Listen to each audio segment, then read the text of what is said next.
Je commence par quelque chose qui est très important, qui s'intitule les succès dans la vie. C'est une partie du cours qu'on appelle principe du succès. Mais je l'intitule les succès dans la vie. Qui n'a pas besoin de succès dans la vie? Tout le monde a besoin de succès dans sa vie. Tout le monde a besoin de succès dans la vie. Alors il faut savoir que le succès nous attend tous. Le succès nous attend tous. Et tout le monde en a vraiment besoin. Mais le succès ne vient pas par la prière. Je m'explique. Vous pouvez beaucoup prier, mais vous n'avez pas de succès. Le succès vient par l'application des principes du succès. C'est quoi le succès? En Afrique, on a mal défini le succès. En Afrique, disons dans le monde francophone, nous avons mal défini le succès. Je parle du monde francophone. Dans le monde francophone, on appelle succès, c'est quand on a la popularité. Quand on est connu, on dit ça, ah, il a du succès. Ça, c'est le monde francophone. Surtout chez moi, c'est comme ça. Or, chez les anglophones, le succès veut simplement dire, ou le succès veut simplement dire, c'est la réussite continuelle dans le domaine de la vie. Nous sommes d'accord? C'est une réussite, mais qui est continuelle dans un domaine de la vie. Mais chez nous, les francophones, le succès, c'est le fait d'être populaire. Ce n'est pas ça. Le succès, c'est une réussite. Josué chapitre 1er, verset 8. La plupart des versets de Bible de nous qui sommes en Afrique, quand j'étais en Afrique, j'avais des Bibles comme ça. C'est marqué Josué 1, 8. Hein? Vous connaissez ce verset, non? Qu'est-ce qu'il est dit? Josué 1, 8.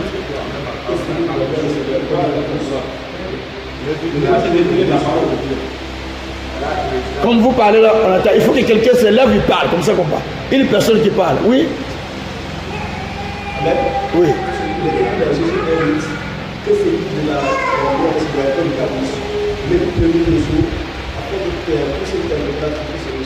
Ok. Que ce livre de la loi ne s'éloigne point de ta bouche. Médite-le jour et nuit, afin que tu réussisses dans toutes tes entreprises. C'est-à-dire, dans tout ce que toi tu feras. La réussite, le succès, c'est une réussite quotidienne. Le succès, c'est une réussite d'étape en étape. D'étape en étape. Tu as réussi en première année, deuxième année, il faut réussir. Troisième année, il faut réussir.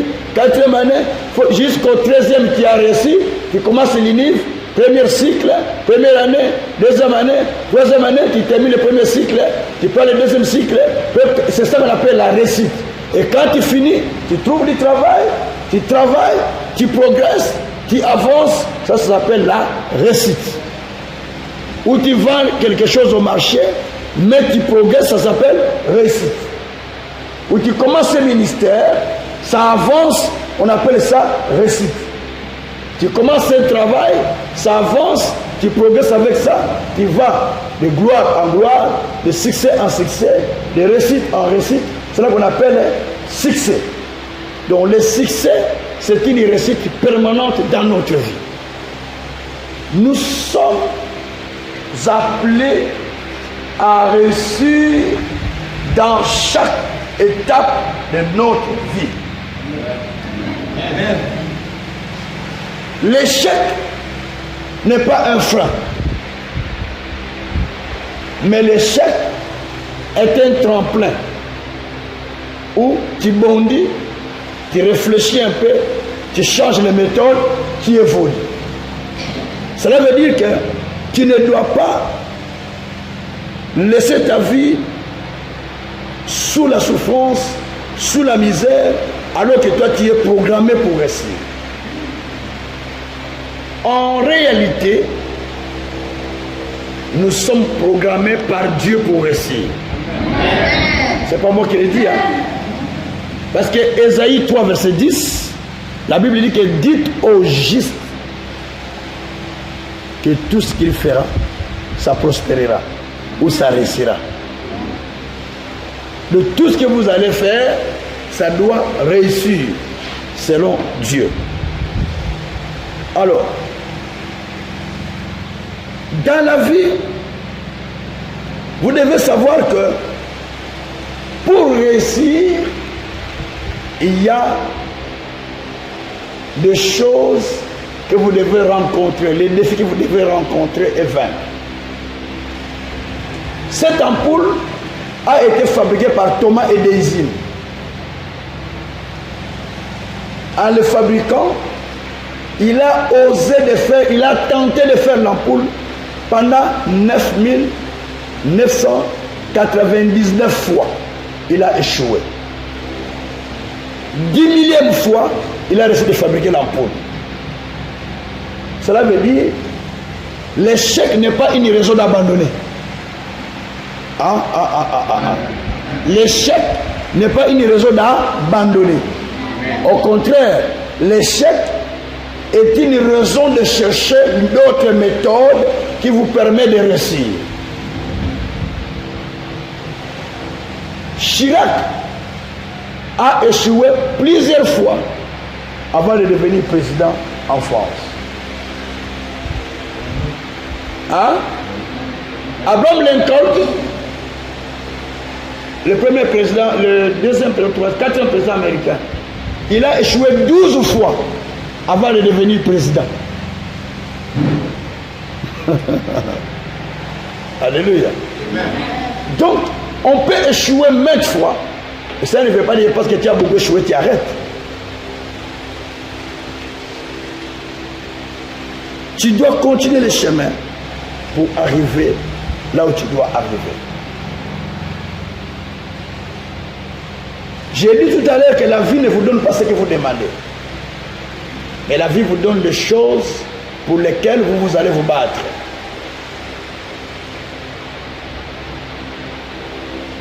Dans la vie, on a besoin de s'élever. On a besoin de décider. On a besoin de prendre une décision et d'appliquer sa volonté pour réussir la vie et pour exceller, pour aller de l'avant. Alors, pour qu'il y ait du succès dans la vie, il y a des principes à appliquer. On ne peut pas avoir du succès sans principe. Nous parlons de beaucoup de pasteurs. David Oyedepo en Afrique, c'est un pasteur qui a gagné beaucoup d'argent, qui a reçu beaucoup d'argent. Nous parlons de tel pasteur, les Américains, ainsi de suite. Nous parlons des hommes riches de l'Afrique qui a fait ça, qui a fait ça. Et nous parlons des grands hommes de Dieu dans le monde qui ont reçu la vie. Même le président Trump. Ce sont des gens qui ont des principes dans leur vie. Ils ont travaillé avec des principes, ils ont reçu la vie. La vie sans principe, elle n'évolue pas. Les principes, ce sont des règles qui permettent à la personne de pouvoir réussir à faire ce qu'il fait. Une vie sans principe, c'est une vie légère. Je le répète, une vie sans principe est une vie légère. Dans la vie, surtout vous les filles, permettez-moi, surtout vous les filles, ma fille qui est mariée, pas encore. Ok, bienvenue. Qui est encore célibataire ici? Les filles célibataires, les jeunes filles. Célibataires, ok. Célibataire. Écoutez-moi les célibataires. Vous les jeunes filles, vous les jeunes femmes ou les jeunes filles. Si vous n'avez pas de principe dans la vie, vous ne vous marierez pas, vous vous engrossez. Je vous l'ai dit en tant que pasteur. Si vous manquez les principes, vous vous retrouvez avec l'enfant, le monsieur n'est pas avec vous. Mais si vous avez les principes, vous vous respectez. Moi, je ne sors pas avec toi tant que tu ne m'as pas marié. C'est mes principes. Là, tu restes. J'ai une fille de mon église, 29 ans, elle ne connaît pas un homme. Elle a dit, l'homme qui me prend, l'homme m'épouse. Je ne fais pas d'aventure. Il a fait ses principes. C'est moi qui l'ai encadré dans ma maison. Elle a fini ses études. Elle travaille maintenant cadre à la banque. Elle a dit, je ne vais pas. Je lui dis, mais ma fille, quand tu me rapportes, tu m'amènes les fiancés. Il dit, papa, tu crois que je dois aller chercher n'importe qui pour sortir avec? Moi non. Moi j'ai mes principes. J'ai dit dans mes principes, l'homme qui m'aime, je ne donne pas mon corps. Je donne mon corps à celui qui me marie. Un poète. Le reste c'est de l'aventure. 29 ans. Elle a fini ses études. Orpheline de père et mère. Je l'ai resté chez moi. Je l'ai levé. Aujourd'hui, elle a fini ses études. Elle travaille comme cadre à la banque. Parce qu'elle a mis des principes dans sa vie. Si vous n'avez pas de principes, n'importe qui viendra. Et quoi ça? Tu n'as pas de principes. Et c'est quoi? Comme ça, l'homme te respecte. Il dit, ah, on ne peut pas jouer avec elle. Si déjà l'homme te dit comme ça, pas encore. Oh. Ah, c'est là. Oh, laisse-moi aller. L'homme là, il dit, ah là, il n'y a rien. J'ai dit, tu vois, monsieur, l'homme là, il ne va plus jouer avec toi. Il sait que celle-là, tu ne vais pas la toucher comme ça. Alléluia. C'est le principe de la vie. Donc il faut être une femme et un homme de principe. Les principes, ce sont les règles qui aident la personne à réussir sa vie, à faire évoluer quelque chose. Écoutez, cet appareil pour qu'il fonctionne, il y a un principe, n'est-ce pas? Oui. Est-ce qu'il y a un principe? Pour qu'il fonctionne, il faut faire quoi? Mettez dans le courant, appuyez sur le bouton, là-bas, fait quoi? Il fonctionne. Si vous mettez dans le courant, vous n'appuyez pas le bouton, il va fonctionner. C'est le principe. Chaque chose qui n'a pas de principe échoue. Chaque vie qui n'a pas de principe échoue. Donc il faut appliquer des principes pour aller de l'avant. Alors le premier principe pour le succès, c'est le travail. Le premier principe pour le succès, c'est le travail. Proverbe 14, verset 23, la Bible dit que le travail procure de l'abondance. 14, verset 23. Le travail procure de l'abondance. Or, le même proverbe, chapitre 22, verset 29, la Bible dit que celui qui est habile dans son travail, il va se trouver à côté des grands. Celui qui est motivé dans son travail, celui qui est sérieux dans ce qu'il fait, il va se rencontrer avec des grands. Je vous ai parlé tout à l'heure ici que je rencontre des autorités sans problème, des grands. Je suis sérieux dans ce que je fais. Ils me trouvent tellement sérieux qu'ils me confient de grandes affaires. De beaucoup d'argent, ils voient que je ne mange même. Je n'utilise même pas un rond. Je laisse les gens comme c'était dit. C'est une personne sérieuse. Quelqu'un qui ne te connaît pas, il te donne 50 000, achète-moi des véhicules. Il te connaît même, il ne sait même pas où tu vis. Il te fait confiance. Vous trouvez ça facile? Hein? Il ne te connaît pas. Il te donne 50 millions, 50 000. Euros. Pas francs. Hein? Donc il faut être quelqu'un qui est sérieux. Amen. Mon souci il vient, et probablement l'autre il vient, je parle lingala malade. L'autre il vient, il te dit, allons, accompagne-moi telle affaire. Tu l'accompagnes dans des affaires de millions parce qu'il a confiance en toi. Les amis, votre sérieux va déterminer beaucoup de choses.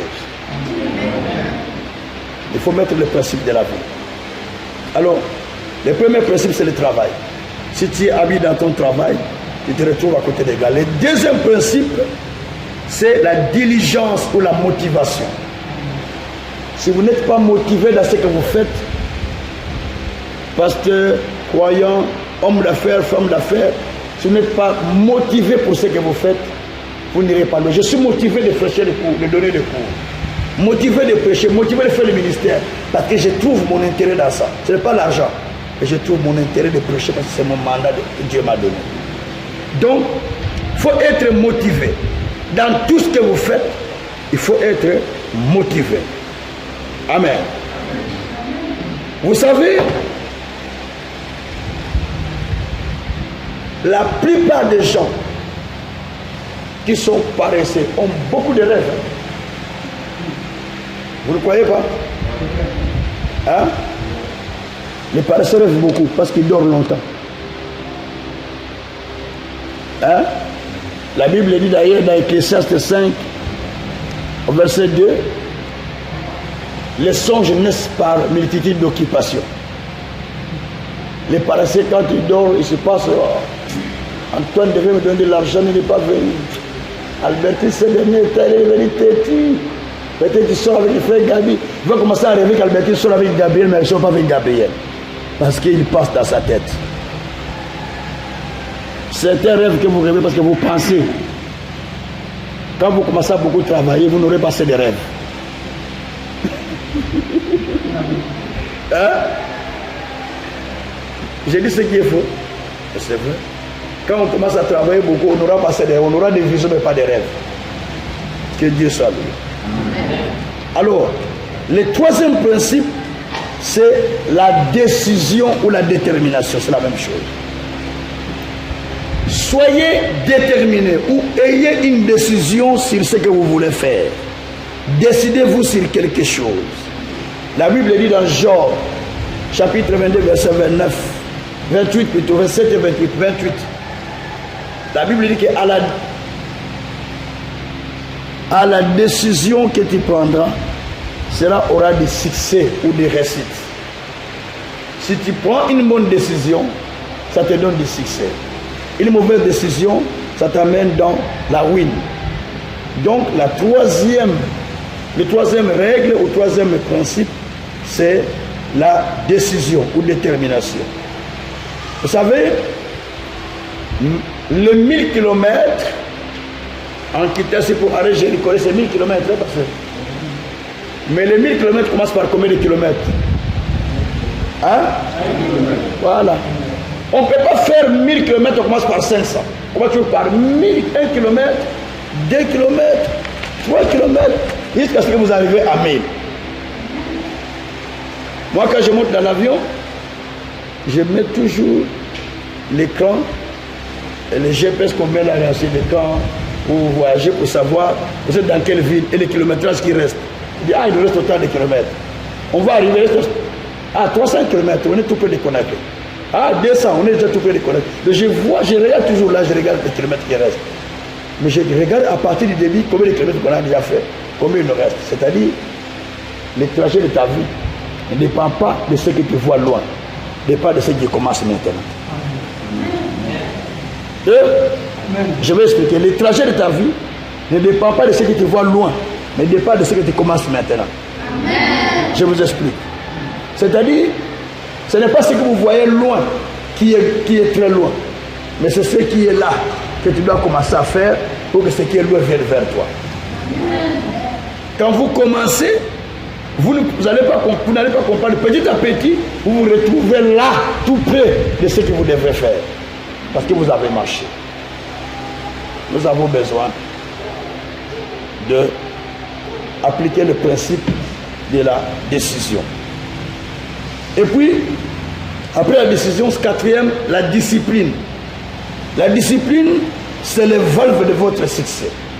Pour avoir la pression dans le pneu, il y a un valve qu'on met le petit tuyau et puis on souffle, l'air rentre dans le pneu du vélo.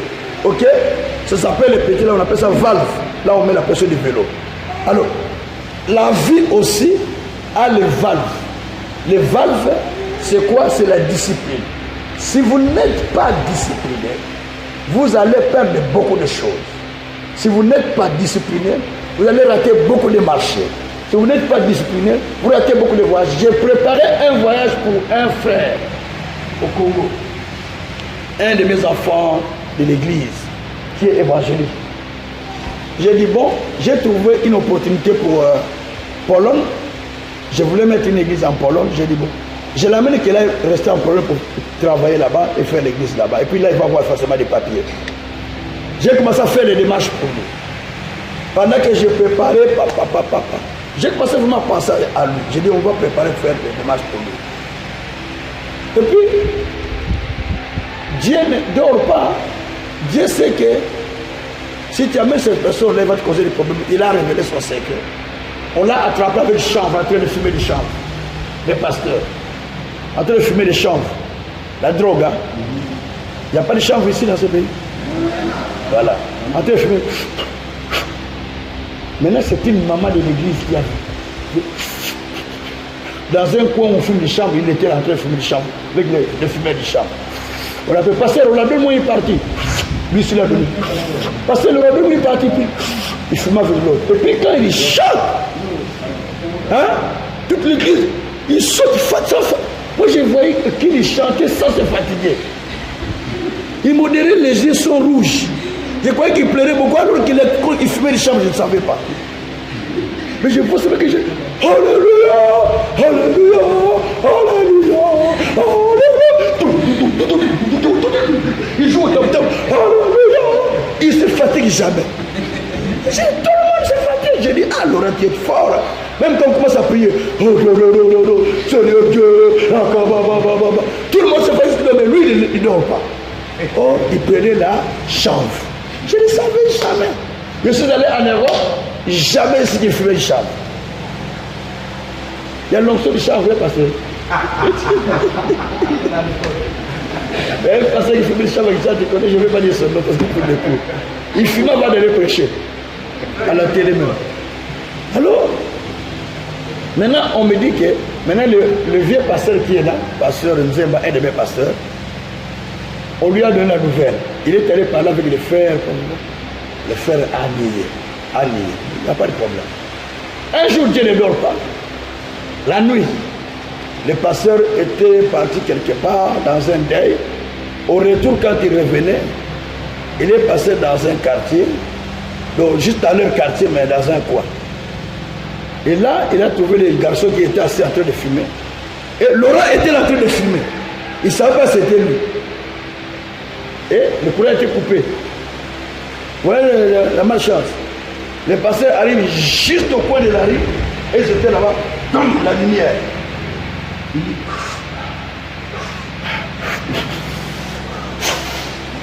le pasteur, je ne sais pas Laurent.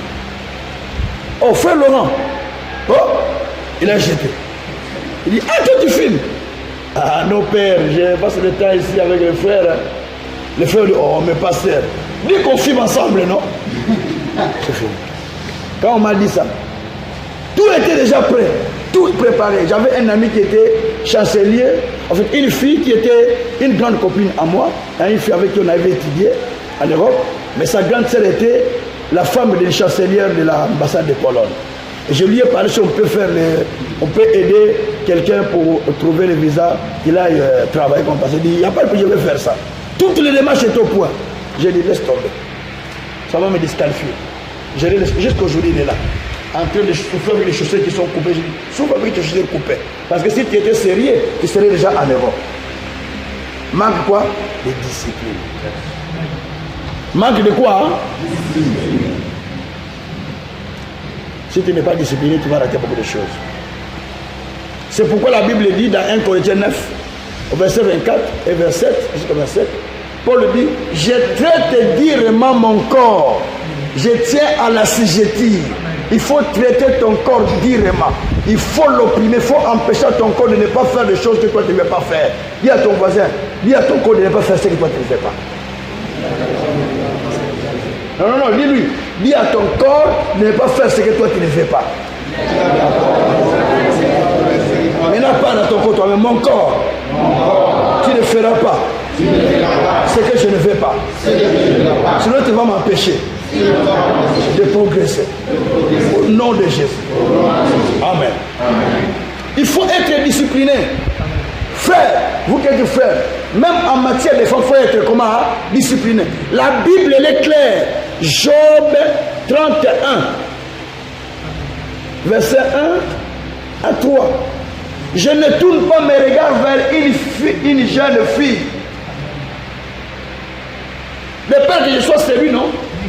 C'est ce que dit la Bible. Si tu commences à regarder une femme comme ça, même si tu es saint, frère, tu tombes. Les anges sont tombés, vous n'avez jamais lu ça? Hein? Jamais lu? Genèse 6. Les anges ont quitté le ciel. Ils ont vu les belles femmes sur la terre. Ils sont descendus prendre les femmes sur la terre. Toi, tu es plus que les anges. Donc, si tu tournes trop sur une belle femme, tu vas tomber avec. En les regardant, il va te saluer, tu vas tomber. Parce que les femmes sont créées pour attirer les hommes. Ce sont des fleurs, non? Il y a personne qui dit Amen. Hein? Amen. Même les femmes n'ont pas dit Amen. Amen. Vous êtes créés pour attirer les hommes, non? Vrai ou faux? Hein? Même si c'est une femme mariée, elle attire toujours les hommes. C'est comme ça que Dieu a créé les choses. Vous allez connaître Dieu, c'est Dieu qui a créé comme ça. Donc ne crois pas que tu es trop saint. Il faut des disciplines à toute dimension de vie. Même pour manger, discipline. Tu manges n'importe où, tu manges n'importe quoi, tu te remplis de sucre dans le corps, demain tu tombes malade. Il faut des disciplines. Si tu manges par-ci, par-là, on peut t'empoisonner facilement, non? Moi, je n'aime pas manger chez les gens. Si vous m'invitez, il faut que je dis pasteur, je ne viens pas. Ne regrettez pas, sœur, je ne viens pas, frère, je ne viens pas. Ne regrettez parce que je n'ai pas l'habitude. J'étais déjà empoisonné. Je ne vais pas connaître la deuxième sort. Il faut être discipliné. Même en matière de dépenses, discipline ta poche. Il ne faut pas tout le temps, tu donnes. À la longue, tu souffres toi-même. Pas tout le temps la famille. Quand on appelle, alors, ici, il n'y a pas moyen. Problème, pas de problème, hein? J'envoie.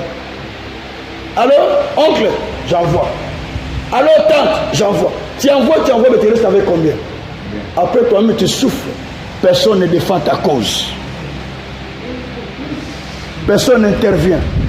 J'ai parlé avec le pasteur, j'ai dit, pasteur, je commence à beaucoup réfléchir. Je quitte ici, je pars au pays, je reviens. Je n'ai jamais vu ni mes soeurs, ni mes neveux faire un petit colis pour mes enfants. Mais le fils que, oncle, prends le fils que, le feuille de manioc là, amène ça en Europe pour nos petites sœurs là-bas. Je n'ai jamais vu. Mais quand il m'appelle, oncle, il paye-moi ça. Paye-moi ça. Mais jamais, même si je suis malade, ou bien mes enfants, jamais qu'ils appellent. Et ces enfants-là, ils savent qu'ils ont des cousins qui ne les appellent pas. Frère, je vous ai dit une chose. Les enfants qui grandissent en Europe sont différents des enfants qui grandissent ici. Ils ont des cultures différentes. Ces enfants-là savent qu'ils ont des cousins. Mais si vous ne les appelez pas, vous ne vous intéressez pas à eux, ces enfants-là, pour eux, vous n'êtes pas les vrais cousins. Les vrais cousins doivent appeler. Je l'ai dit, vous avez des cousins en Europe, en France, ils disent, oh papa, laisse tomber. Les cousins qui ne nous appellent pas, les cousins qui ne viennent pas nous voir, c'est nous seulement qui allons chez eux. Non, ce ne sont pas des cousins. C'est normal pour les enfants. Demain, je ne suis pas là. Tu viendras dire que je vais prendre ta dot. Il va accepter. Non. Hein? Il ne va pas accepter. Il va refuser. Ces choses sont réelles. Je dis au passé, je pars au Congo. Même un petit fou dit, amène ça à mon neveu pour qu'il se souvienne de moi. Papa, personne. Même les petits câbles, les enfants ont les choses de l'Afrique. Les petits câbles là qu'on appelle comment on appelle ça? Le bracelet là de l'Afrique, ça c'est le bracelet de l'Afrique. Je ne vois pas. Frère, ça m'étonne. C'est comme j'étais né seul, moi seulement avec mes enfants. Mais ça me fait mal au cœur. Même ceux-là que j'ai aidés, qui sont venus en Europe, personne ne pense venir voir mes enfants. Depuis qu'ils sont nés, ils ne les connaissent pas. C'est moi qui vais chez eux, ils ne viennent pas. C'est quoi? Je dois connaître toujours penser à eux. J'ai dit stop. J'étais stupide, je ne comprenais pas. Je pars toujours aider la famille. Maintenant j'ai compris que moi je dois travailler pour moi-même et mes enfants. Les seules personnes qui vont m'aider, ce sont mes enfants là. Les enfants sont un héritage que Dieu nous donne. Amen. Parce que vous n'avez jamais compris. Vous négligez vos enfants pour prendre le charge des enfants, des grandes sœurs, des petites sœurs. Mais vos propres enfants souffrent. Hein? Quand ces enfants vont grandir, de votre grande sœur, ils ne vont pas passer à vous. La première personne à qui ils passent, c'est leur maman. Pas à vous. Vous ne me croyez pas? Je peux vous dire des choses qui peuvent vous choquer. Moi, je me réveille qu'ils sont en Europe. Que moi, j'ai fait partie de l'Europe. Qui ne sont jamais venus. Moi, je les ai fait partie de l'Europe, de l'Afrique. J'étais en Afrique, je les ai envoyés. Mais depuis que je suis en Europe, ils ne sont jamais venus chez moi. Jamais. Moi, je fais l'effort d'aller chez eux. On est à 300 km de Paris. Paris, pour nous, c'est 2 heures quelques. Vous êtes à Paris. 2 heures quelques, vous êtes de retour. 600 km, on le fait à 4-5 heures de temps, aller-retour. Jamais il vient. C'est moi qui va toujours.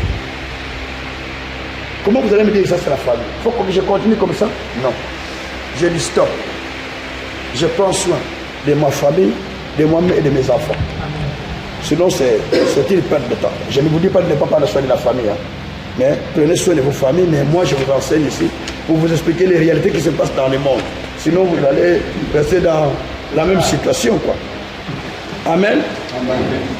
Donc, il faut qu'il y ait la discipline. Disciplinez-vous en matière d'argent. Disciplinez-vous en tout. Disciplinez tout aspect de votre vie. On est d'accord? Proverbe chapitre 25, verset 28. La Bible dit ceci. 25, verset 28. Comme une ville forcée et sans muraille, ainsi est l'homme qui n'est pas maître de lui-même. Comme une ville qui est forcée, qu'on est rentré. La même chose à un homme qui n'est pas discipliné, qui n'est pas maître de son propre corps. Il faut être maître de sa propre vie, de son propre corps, de ses propres idées. Il ne faut pas que quelqu'un vous embarque dans ses idées. Soyez maître de votre propre vie. Dis à ton voisin, sois maître de ta propre vie. Dis encore, sois maître de ta propre vie. On est d'accord? Voilà. Alors, 5e, c'est la volonté. On est vers la fin. 5e, c'est la volonté. Dis à ton voisin, la volonté. Alors, la volonté, c'est la force qui nous pousse à réaliser ce que nous avons décidé. C'est ce qu'on appelle la volonté. La volonté, c'est une force qui te pousse à réaliser ce que tu as décidé. C'est ce qu'on appelle la volonté. Mais on va lire les versets. Il y a 3 sortes de volonté. Suivez-moi bien. Il y a 3 sortes de volonté. Nous sommes d'accord? La Bible dit dans Ésaïe 1, au verset 19, si vous avez de la bonne volonté, vous mangerez les meilleures productions du pays. Si vous avez de la bonne volonté, vous mangez les meilleures productions du pays. Alors, la volonté est une force. Vous pouvez prier, vous pouvez décider, mais si vous n'avez pas la volonté, vous n'allez pas vous en sortir. Il y a beaucoup de gens, pasteurs, qui prennent des décisions dans l'église. Moi, cette fois-ci, la vie doit changer. Donc, la vie doit changer, mais il n'a pas la volonté de changer la vie. Il a la décision, mais pas la volonté. Paul aussi avait la volonté. Mais il a marqué, avait la décision, mais il a marqué la volonté. Paul avait la décision, mais il lui manquait la volonté. Il dit ça lui-même dans Romains 7, verset 15. Ce que je fais, je ne le sais pas. Ce que je ne fais pas, c'est ce que je fais. Donc, il manquait la volonté d'arrêter le péché. Il y a aussi les gens qui veulent arrêter le péché, qui décident, mais ils n'ont pas la volonté d'arrêter. J'ai fumé la cigarette. J'ai chanté à la chorale. J'ai intercédé.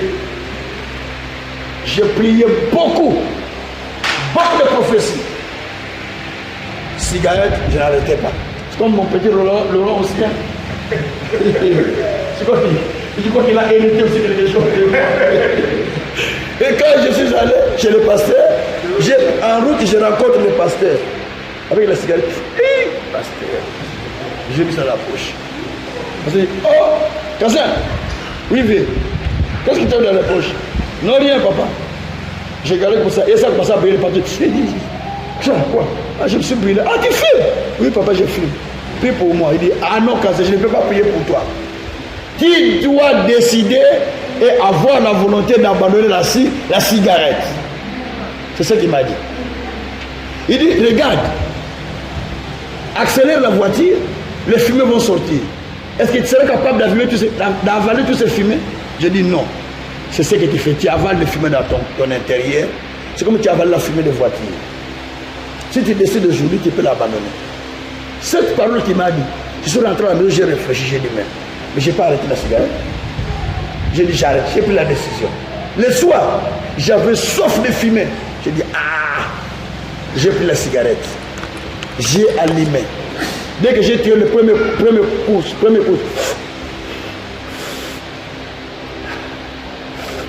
ça fait... J'ai passé à tousser. J'essaie encore. J'ai essayé tout. J'ai senti le nez, l'eau couler sur mes nez, sur mes narines. J'ai dit, mais je peux laisser ça quand même, non, ça peut me tuer. Il y a des gens qui souffrent de ça. À partir du jour où je le fume, je laisse. La nuit là, soif de fumer, je me suis levé à 2h du matin. Je regarde, je dis, je prends le paquet, je pars. J'allume. 2, 3. J'ai pris le paquet, j'ai plongé dans l'eau. Le paquet est mouillé. De façon que quand j'ai soif, je ne sais plus prendre la cigarette. La nuit, soif. Je vais aller récupérer ce qui est plongé dans l'eau pour les sécher. La cigarette, c'est terrible. Après, j'ai senti quelque chose qui me disait, mais tu n'as pas la volonté. J'ai dit, non. Maintenant, j'ai la volonté d'abandonner la cigarette. Depuis ce jour-là, jusqu'aujourd'hui, je ne fume plus. Ça fait longtemps, hein? Presque 30 ans. Ça fait presque 30 ans que je ne fume plus. Tout, à peu près 30 ans. Et pourtant, j'ai prié Dieu. J'étais intercesseur, mais j'ai fumé. Mais oui. Il y a certains péchés qui collent dans votre vie. Vous devez avoir la volonté pour l'abandonner. Vous vous étonnez pour la cigarette, mais il y a ceux qui sont collés à l'impudicité. Tu es frère, tu t'engages avec Dieu, mais tu es impudique. Tu sais que tu fais l'impudicité, mais tu viens ici, tu chantes Alléluia, Alléluia. Mais tu sais que tu veux sortir de l'hôtel. Tu le sais. Mais oui. C'est pareil avec la cigarette. Il faut avoir la volonté pour l'abandonner. Dis, j'abandonne à partir de aujourd'hui. Dis, j'ai la volonté d'abandonner. Ah frère, toi mon interprète il rigole là, je vois qu'il y a quelque chose quoi, je cache. Hein? Mon interprète là il bouge la tête. Tu as quelque chose qui te cache. Hein? Faut que le pasteur te fasse la tire d'âme. Alléluia. Donc, il faut la volonté. Alors, nous avons 3 sortes de volonté, comme je l'ai dit. Nous avons 3 sortes de volonté. 1, la volonté de l'homme ou de l'être humain. Dans cette volonté, c'est l'homme qui décide et qui met la volonté pour agir ou pour réaliser quelque chose. La volonté de l'homme, c'est la force qui motive nos sentiments, nos pensées, nos émotions, afin de réaliser ce que nous voulons faire. Par moment, vous sentez, ah, je dois aller vraiment, je dois courir vite pour aller suivre la formation là-bas. C'est la volonté qui vous motive pour courir et suivre les cours. Vous avez compris? C'est la volonté. Alors, dans cette volonté, nous pouvons prendre un verset. Nous avons le verset d'Esther, au chapitre 1, verset 7. La Bible dit que le roi avait organisé la fête 3 jours après. Il avait organisé la fête. Esther, au chapitre 1er, au verset 7. La Bible dit que le roi avait organisé une fête. Un roi Cyrus, le mari de Vachi. Alors, il avait organisé une fête en disant, depuis que je suis roi, je n'ai jamais organisé une fête. 3 ans après, il a organisé une grande fête où il a rassemblé tout le grand du pays, le peuple, pour faire une fête à son honneur parce qu'il avait fait 3 ans au pouvoir. Et sa femme aussi était de l'autre côté avec les femmes. Il a organisé la fête de l'autre côté. Après un moment, la Bible dit qu'ils ont organisé la fête avec beaucoup de boissons. Écoutez ce que dit verset 7. On servait à boire dans des vases d'or de différentes espèces. Il y avait d'abondance vin royal grâce à la libéralité du roi. Mais, verset 8, on ne forçait personne à boire car le roi avait ordonné à tous les gens de sa maison de se conformer à la volonté de chacun. Donc le roi a organisé la fête où on donnait des vins à gogo. Il y avait plein de vins qu'on distribuait. Mais le roi a dit, respectez la volonté de chacun. En Europe, si tu mets, on a le système de respecter la volonté de la personne s'il a son assurance. Il n'y a pas longtemps avant que je ne vienne ici, on m'a envoyé un document chez mon assureur, l'assurance décès. Je me prépare, hein. Je ne veux pas le jour de ma mort, que la famille quitte l'Afrique, oh, on cherche l'argent pour enterrer l'oncle. Non, j'ai tout fait, j'ai payé l'assurance. Si je meurs aujourd'hui, on m'enterre avec l'assurance. 8 000 € en réserve. Ah oui, hein. Mais s'il faut payer l'assurance, j'ai payé l'assurance. Je n'ai pas besoin de se traverser la tête. Ils vont tout faire au m'enterre. J'ai l'assurance. Alors, l'assureur m'envoie un document où il me demande ma volonté après ma mort. Où est-ce qu'on veut qu'on m'enterre? En Afrique ici. Comment on va m'enterrer, quelle chanson qu'on va mettre, quelle musique qu'on va mettre, comment on va accueillir les gens, quelles sont les cartes qu'on va faire, est-ce que les mouchoirs blancs, quelle est le tenue que les gens vont porter. Donc on veut que je puisse expliquer cette volonté dans un papier. Comme ça, le jour où je ne suis pas là, ils disent quand il était vivant, téléphone, quand il était vivant, on va dire que quand il était vivant, il a demandé qu'on puisse mettre la musique. Alléluia, Alléluia. Donc on respecte ta volonté. Nous, quand vous mourrez en Afrique, on ne respecte même pas la volonté de celui qui est mort. Est-ce que vous comprenez? On ne respecte même pas la volonté de celui qui est décédé. S'il a dit allez m'enterrer à Jéricho, il dit ah c'est loin, on l'enterre seulement ici. Non! En Europe, on respecte la volonté de la personne qui est décédée.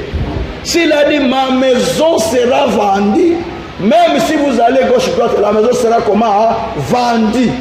On respecte la volonté d'un décès, d'un mort. Quelqu'un a compris? Hein? Alors, ce qu'on appelle la volonté individuelle ou la volonté d'un homme. Donc, l'homme a sa volonté qui lui permet de faire des choses. C'est pourquoi le roi a voulu respecter la volonté de chacun. Quand on distribue les 20 mains, ne donnez pas comme vous voulez, donnez selon la volonté de la personne. Dites encore Amen. Amen. Il y a maintenant deuxièmement la volonté de Dieu. La volonté de Dieu, c'est ce que Dieu veut qu'on puisse faire. Nous sommes dans Lamentation 3, au verset 38. Je vais lire directement pour vous. Lamentation de Jérémie chapitre 3, verset 38. La Bible dit ceci dans Lamentation de Jérémie 3, verset 38. La Bible nous dit ceci, 38. N'est-ce pas de la volonté du Très-Haut que viennent les maux et les biens? C'est par la volonté de Dieu que les biens, aussi les mal peuvent arriver dans la vie d'une personne. Il n'y a aucune chose qui vous arrive si Dieu ne permet pas sa volonté. Même la mort ne peut pas arriver si Dieu ne permet pas sa volonté. Et tous les mal qui nous arrivent aussi, Dieu permet. Mais la Bible dit qu'il ne permet pas que nous soyons tentés au-delà de notre force. Si cela arrive, c'est que Dieu sait que vous êtes capable de vaincre la situation. Mais il a permis. Pour tester aussi votre foi. C'est comme ça que Dieu travaille avec nous. Donc c'est là qu'on appelle la volonté de l'homme. Dans la volonté de l'homme, dans la volonté de Dieu plutôt, dans la volonté de Dieu, elle est beaucoup plus liée à la parole de Dieu. Elle est liée au Saint-Esprit. C'est-à-dire que c'est la parole de Dieu qui vous parle. Vous écoutez, vous comprenez la volonté de Dieu. Ou vous écoutez la voix de Dieu, vous voulez aller quelque part, vous dites, je pars ou je ne pars pas. Je vais voir si je peux aller. Vous priez, Dieu vous dit, vas-y. Vous avez compris la volonté de Dieu. C'est comme Balaam. Dieu lui dit de ne pas aller maudire le peuple. Lui il continue à insister. Dieu dit bon, va seulement. Oh, ce n'était pas la volonté de Dieu. Donc il faut bien comprendre. Et maintenant, troisième, c'est la volonté de Satan. La volonté de Satan, c'est accomplir les désirs du diable. Jean 8, 44. La Bible dit, vous ressemblez à votre père, le père du mensonge, Satan, pour accomplir aussi, pour agir comme lui, pour faire ce qu'il fait, parce que vous voulez accomplir sa volonté. Ça, c'est la volonté de Satan. Amen. Votre succès. Votre succès commence là où les autres ont échoué. Suivez-moi maintenant, je vais aller quelque part. Votre succès commence là où les autres ont échoué. Dis à ton voisin, mon succès commence là où les autres ont échoué. Ok. L'échec n'est pas la fin de la course. Je le répète, l'échec n'est pas la fin de la course. Comme ça que j'ai dit qu'Abraham Lincoln a échoué 12 fois. 11 fois, 12 fois, il est devenu président. Donc l'échec n'est pas la fin de la course. J'ai dit que Thomas Edison a fabriqué l'ampoule, il a échoué combien de fois? 9999 fois. Et 10 000e fois, il a réussi de faire quoi? L'ampoule. Ok? Chirac a échoué plusieurs fois. Et puis il est devenu président. Donc votre succès est dans la découverte de ce que vous êtes capable de faire. Je le répète, votre succès est caché dans la découverte de ce que vous êtes capable de faire. Je vais améliorer un peu le terme. C'est-à-dire, le succès de votre vie commence lorsque vous comprenez en quoi vous êtes capable.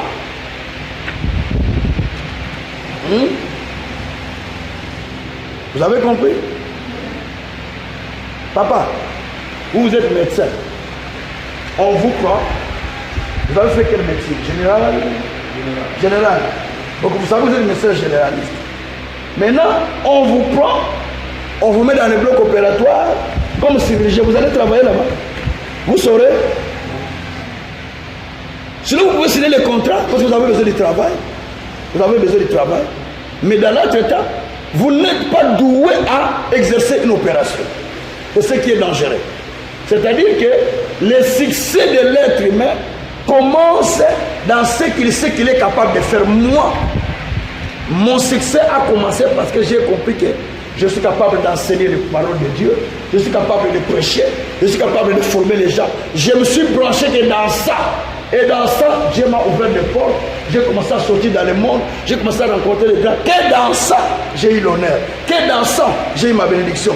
Que dans ça, je me suis marié. Que dans ça, je me suis établi complètement. Je n'ai pas cherché autre chose. Et pourtant, j'ai fait beaucoup de choses. J'ai fait mécanicien, j'ai fait homme d'affaires, j'ai fait des voyages, j'ai fait diamant, j'ai fait tout le commerce. Ça n'a pas été.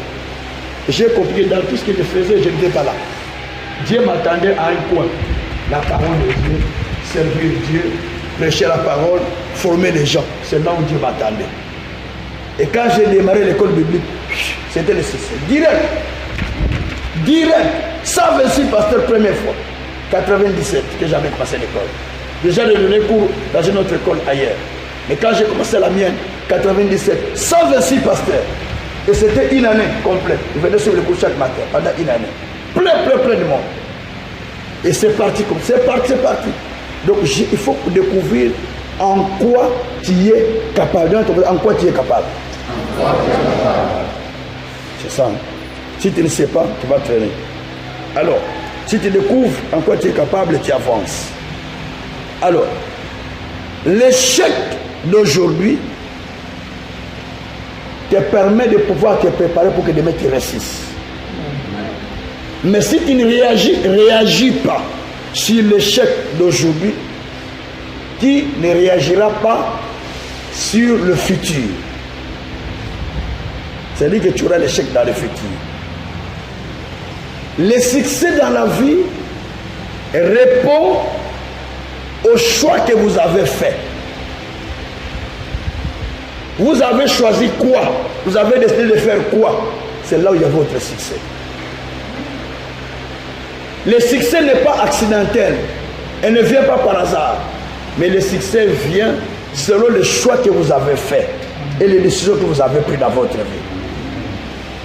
Vous êtes d'accord? Alors, Dieu souvent va vous utiliser à réussir votre vie là où les autres échouent. Genèse 26. Je ne lis pas les versets, je vous donne seulement les textes. Du premier verset au troisième verset, la Bible dit le pays de Guérar avait la famine plus qu'au temps d'abord. Isaac voulait sortir de ce pays pour aller en Égypte parce qu'il y avait la famine. Verset 12 dit Isaac s'aima dans ce pays-là. Il devient riche, très riche et fort riche. Quand vous comptez jusqu'au verset 18, la Bible dit que Isaac creusa des puits. On l'empêcha, il continue à creuser. On l'empêche, il continue à creuser. Jusqu'à ce que l'eau sortait partout, il creusait. Les gens l'ont jalousé en disant non, sors de notre pays, va ailleurs, parce que tu as beaucoup gagné ici. Pendant que les gens sortaient pour aller ailleurs, lui il a commencé à s'aimer là. Pendant que les gens cherchaient à aller ailleurs, lui il a commencé à investir là. Bien aimé, votre réussite commence là où les gens échouent. Là où il y a les pauvres, c'est là où tu dois sortir riche. Mais là où il y a les riches, tu ne sors pas riche, tu sors pauvre. Vous avez compris? Vous avez compris? Là où il y a déjà des riches, tu sors, je vous conseille. Vous voyez dans les quartiers où vous êtes, s'il y a beaucoup de pauvres, c'est toi qui seras le premier riche dans les quartiers.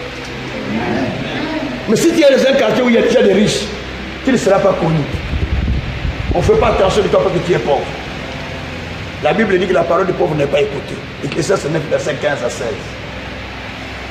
Mais là où il y a les pauvres, c'est là où Dieu va vous utiliser.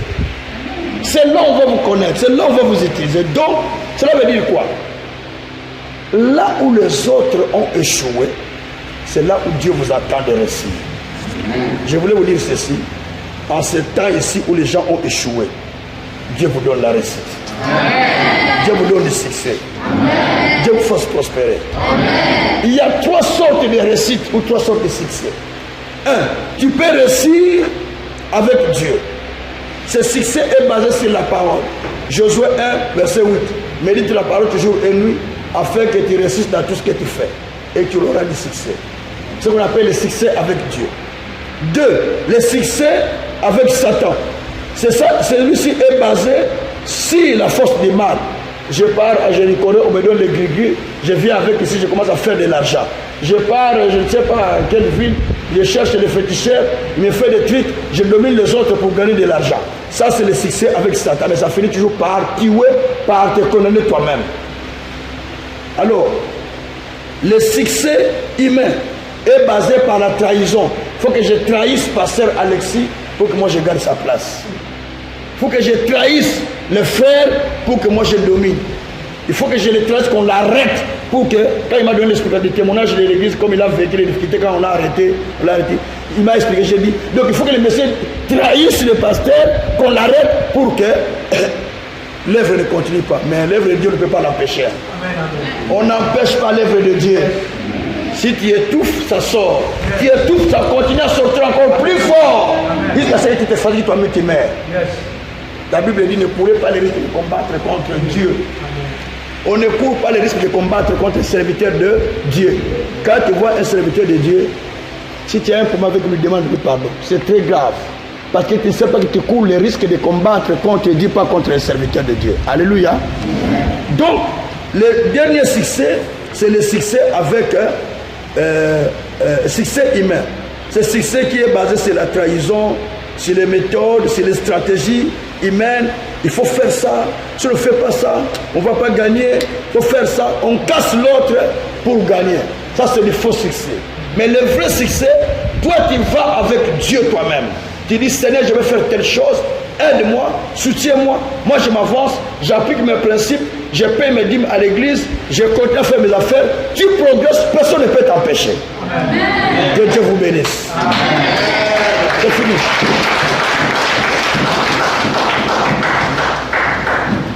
Voilà, donc c'était là ce que j'ai fait. J'ai enseigné le cours sur le développement personnel. Donc, ça vous applique, que Dieu vous bénisse. C'est un cours de développement personnel.